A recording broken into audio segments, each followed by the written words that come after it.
At the beginning of time, when paradise was a place of peace and abundance, the first donkey of creation lived. This donkey, which we will simply call Donkey, enjoyed a gifted life. In paradise, there were all kinds of fruits: mangoes, cherimoyas, oranges, avocados, and guavas. And all the animals lived in harmony. Donkey no longer needed to stretch his snout to get what he wanted. However, as is common in all beings, Donkey began to feel discontent. One day, Donkey went to the Lord and said to him, "Lord, remove the shadow. Do not make it night. Let everything be only day." The Lord, with infinite patience, answered him. "Why?" Donkey, with fear in his voice, answered, "Because I am afraid, Lord. I cannot see or walk. I am very afraid." The Lord explained to him, "The night has gone to sleep." But Donkey insisted, "Lord, if I am still, it seems to me that an animal will attack me, taking advantage of the darkness." The Lord wisely answered him, "That makes me see that you have bad thoughts, Donkey. No animal has been made to attack another." "That's right, Lord, but I'm afraid in the shade." "Make it only day. Let everything shine with light," Donkey begged. The Lord, firm in his decision, answered, "What is done, because the Lord does not undo what he has already done." Then the Lord pointed to one side, and Donkey saw a huge cougar, larger than any other, that was approaching, meowing with a terrifying voice. It seemed that he wanted to devour Donkey, but when he arrived, the cougar passed over him without harming him and vanished into thin air. It was a cougar in the shade, and the Lord said to him again, "You see, it was pure shadow. This is the night. Do not be afraid. Fear does things in the shade." And he left without listening to Donkey. But Donkey, stubborn as he was, continued to get scared at night and transmitted his fear to the other animals. That's how devils, elves, and souls in pain began to appear, and also cougars and foxes, and all kinds of terrifying creatures at night. Most were mere shadows, like the cougar that the Lord showed Donkey. The story does not end there. Donkey, always fearful, asked the Lord for company and said to him, "Lord, you gave everyone companion, except me." The Lord, recognizing that all the other animals had a partner, decided to grant his wish. That's how the Lord created a donkey to accompany Donkey, and together they faced the night and fear. After the Lord created Donkey to accompany Donkey, life in paradise changed for both. Donkey, whom we will simply call Donkey, was a loyal and affectionate companion.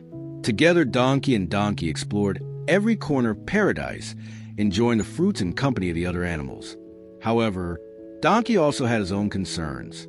From the beginning, he complained about the darkness of the night, like Donkey. But over time, Donkey began to adapt and find comfort in the tranquility of the night. He learned to listen to the soft sounds of the wind and observe the stars that shone in the sky. One day, Donkey approached Donkey and said, "Donkey, I have learned that the night is not something we should be afraid of. It is a time to rest and dream.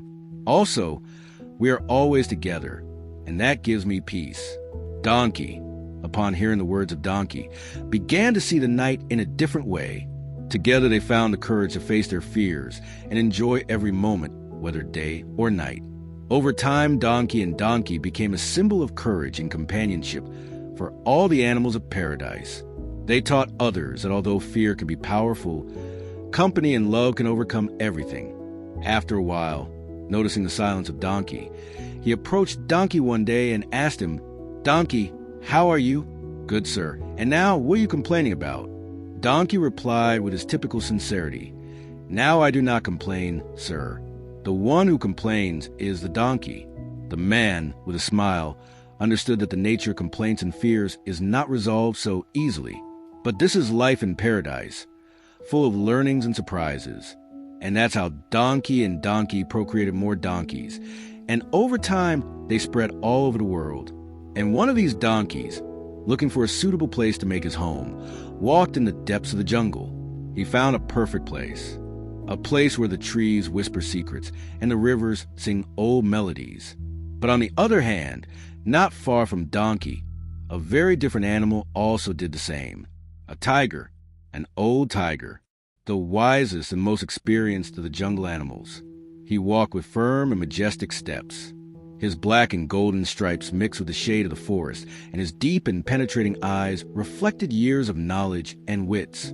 Then he arrived at a beautiful place, shaded by trees and abundant water, and it was said that there he would build his house, the same place that Donkey had chosen. Of course, Donkey and Tiger ignored that they had chosen the same place.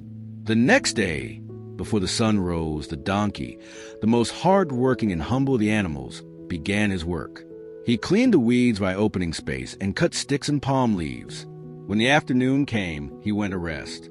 Shortly after, the old tiger arrived, and seeing such preparation, he exclaimed, "How good is the spirit of the forest! Surely he has come to help me." And he began to work with the cut sticks. Shortly after, he went to rest too. When the donkey arrived the next morning and saw the construction of the advanced house, he exclaimed in turn, "How good is the spirit of the forest! He has come to give me a hand." The spirit of the forest is a mystical and benevolent entity that lives in the depths of the jungle. It is said that it is the guardian of all living beings and the protector of natural balance. Its presence is felt in the whisper of the leaves, the murmur of the rivers, and the singing of the birds. It has the ability to communicate with all animals and plants, and is known for its wisdom and justice. Although it is rarely shown in physical form, those who have been lucky enough to see it describe it as an ethereal figure, with an appearance that changes according to the season. In spring, it resembles a young man with flowers on his hair. In summer, a radiant being of light. In autumn, an old man with golden leaves. And in winter, a figure wrapped in a dark cloak. Then the donkey roofed the house, divided it into 2 rooms, and settled in one of them. When the old tiger arrived and saw the finished house, he really believed it was the work of the spirit of the forest and settled in the other room. But the next day, they both met when they left and understood what had happened. The donkey said, "It must be the spirit of the forest who has arranged for us to live together. Do you want us to live together?" The old tiger agreed. "Yes, we live together. It is a desire of the spirit of the forest.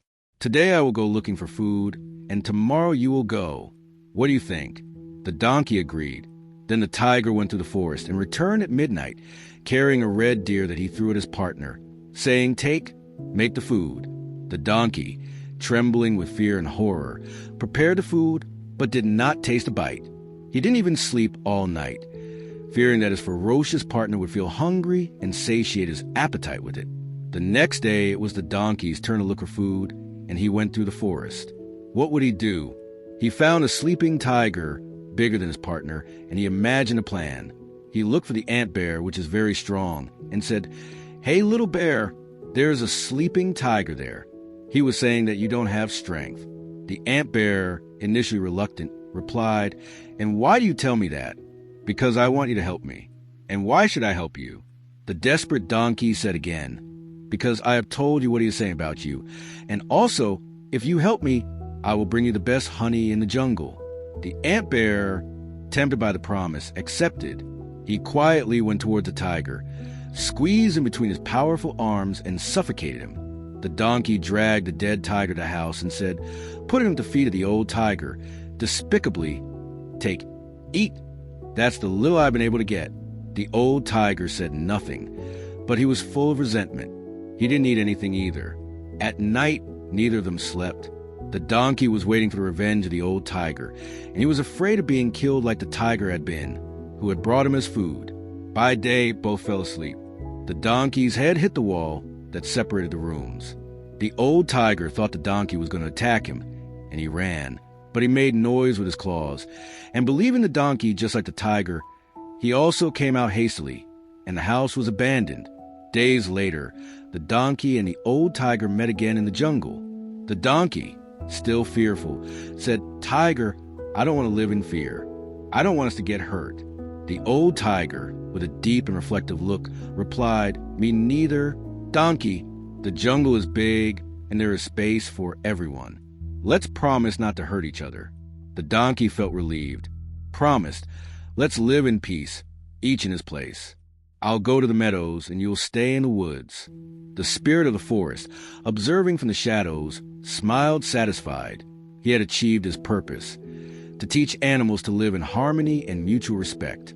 Since then, the donkey and the old tiger lived in peace, each in his own territory, but always remembering the lesson learned. Coexistence and respect are the key to a life in harmony,